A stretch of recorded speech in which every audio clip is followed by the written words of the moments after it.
voudrais avant tout rendre grâce à Dieu et surtout remercier M. Massaer Thiam qui a mis en place un mouvement qui regroupe l'ensemble des artisans et qui va au-delà de Dakar. Et après avoir échangé avec lui, je lui ai fait part de ma noble ambition que je compte mettre en branle pour appuyer le président Macky Sall. En 2011, j'avais un mouvement qui s'appelait 2MS, Maël soutient Macky Sall pour 2012. Ce mouvement a été transformé en RAM, réseau des amis de Maël, pour un rassemblement autour de Macky Sall. Et c'est au sortir donc de ces entretiens que j'ai donné mon accord pour que nous puissions ensemble travailler pour un développement économique et social du pays. Nous voulons faire de la politique autrement. Nous voulons faire de la politique pour permettre à ces jeunes de discuter de l'avenir avec beaucoup plus de sérénité et nous rendre compte que le Sénégal nous appartient. Ce n'est ni dans la violence, ce n'est ni dans les effectifs, ce n'est ni dans les insultes que nous allons développer ce pays. Et c'est la raison pour laquelle j'ai tenu à me dépasser personnellement en choisissant un cadre qui regorge beaucoup de symboles sur le plan historique. Et une fois de plus, je dis merci à Massaer pour l'opportunité qui nous a été offerte d'accompagner le président de la République. Et justement, vous avez profité de l'occasion pour regarder l'état de vétusté avancé des bâtiments et vous avez fait des promesses. J'ai fait des promesses. Il y a des promesses qui tiennent compte de ma modeste personne, mais il y a des promesses qui vont au-delà de ma modeste personne. Et nous essaierons, autant que faire se peut, de transmettre la bonne information à la personne indiquée qui aujourd'hui a la possibilité d'investir dans ce secteur. Maintenant, je ne peux pas dire avec certitude que ce sera fait dans 10 dans 15 jours. En tout cas, un rapport circonstancié sera fait avec bien sûr des détails pour permettre à ceux qui aujourd'hui officient dans ce secteur d'être dans des meilleures conditions. Nous, en ce qui nous concerne, nous allons apporter notre contribution sur certains aspects primaires que je considère comme primaires, relatifs à la santé, relatifs un peu à la sécurité et relatifs aussi à l'économie pour permettre à ces jeunes, pour permettre à ces femmes un peu d'être dans des conditions optimales de travail. Bon, c'est un constat. Hein. Vous savez, je suis venu accompagné par un jeune frère. Je suis venu sans garde-corps ni rien. Il faut que les gens intègrent une chose. Avant l'accession du président Macky Sall à la magistrature suprême, nous qui étions là, nous n'avions pas de garde-corps.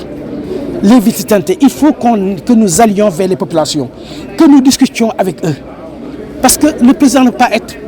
partout. Et il nous revient d'aller faire ces gens, d'échanger, de discuter, essayer de trouver des solutions. Parce que quand il y a une écoute active, au moins ça atténue. Quand il y a une écoute active, ça atténue au moins les souffrances des populations. Parce que chaque fois, on interpelle le président, c'est le président, mais nous devons jouer nos partitions. Ça veut dire que quelque part, nous avons fauté et que nous devions aujourd'hui de faire bloc autour du président pour répondre aux besoins, aux attentes des populations. Waaw, sama teewaay tey dama am ku am xarañ am lu mu fi tekki muy Pape Massaer mu yore mouvement bi mu waxtaan ak man ni ma dama gis ne yore nga mouvement waaye xool naa nit ñu bare waaye yow laa bëgg a liggéeyal ma laaj ko lu tax mu wax ma loo xam ni sax mën na am nekkul ci ñun ñu ànd ci mu ne ma dinaa ko fësal ma ne ko boo koy fësal incha allah dinaa ci teew wane ni la ñuy def làqatuñ ca li tax mu am solo nag moo di dama ni ko ñi xam ne président Macky Sall daf leen jox ndombo tànk war nañoo def lu mel nii dem ci nit ñi waaye nekk ci oto vitente ànd ak fukki garde-corps taxul mu fal la bu nit ñi boo leen déglu sax dina am luy giifal seen xol waaye bu fekkee gis ñu kenn ko jóge président kenn ku mën a wax ak ñoom ba bu nu waxee ñu fexe ba wax jooju yàgg ci président day am lu muy jur ci xol bu tàng président nit ñi bañ ko de waaye ñun ci suñu doxalin commençant par man ñoo juum ba tax nit ñi mën a mer loo xam ne mën na am buñ ci waxtaanoon baa ñu déglunte ci dina am lu mu saafara man nag commencé war naa la ma waxoon mooy président lay accompagner fu ma war a dem dinaa fa dem lu ma war a def dinaa ko def dama wax sànq ni borom Ndakaaru gu ñuy wax jëfama ko may du wax ndax boo jëlee 19 communes fu ca ne fexewoon naa man si sama kattan defal loo xam ne la nit ñi doon soxla jéem na ci matal aslëf boo ñëwee baat ñu wax ne feneen ak feneen nit boo koy jàppale noonu nga koy jàppale doo ko wuti noonu moo tax du ngeen ma gis ay débat ndax débat werante la man du ma werante la may mën nga laaj ma wax la ma xam si sama nit bu doyee xaadu bu doyul xaadu waaye bu fekkee da nga toog foo xam ne la ngay wax ci lu baax ci nit ki keneen du ko nangu doo mën a dul andi coow te loolu dañ ko dul def moo tax lu mel nii nag dina am occasion pour di échanger feneen fu nit woo itamit pour ni dañu bëgg a échanger invité ci émission dinañ ko def incha allah di leen sant bu baax ensuite aussi di leen baal wax parce que 17h ba léegi yéen a ngi fi ni wax ni rek ni loolu si sunu ñun la dañ doon xaar ay nit rek mais profité aussi di leen baal wax rek bu baax a baax ci xaar gi xam-xam. gis naa ni ci def nga état des lieux ba xam bërëb bi laaj na ndimbal ci loolu mën nga ci ñëw. non bërëb bi laaju sax ndimbal de dafa laaj ndimbal lool laaju ndimbal gu ndaw ndimbal ga mu laaj na moyen goo xam ne état dañ ci def waaye damay wax ni nit boo bëggee dalal xelam boo nekk état dina ndimbal yooyu day am loo xam ne day jóge ci yow ba mu teg ci bëtam mu xam ne la ngay wax xelam dina dal waaye boo nee état dina la jàppale moo toog weer ñaari weer amul lenn loo xam ne jóge na ci yow jëm ci ñoom xel da ko dul nangu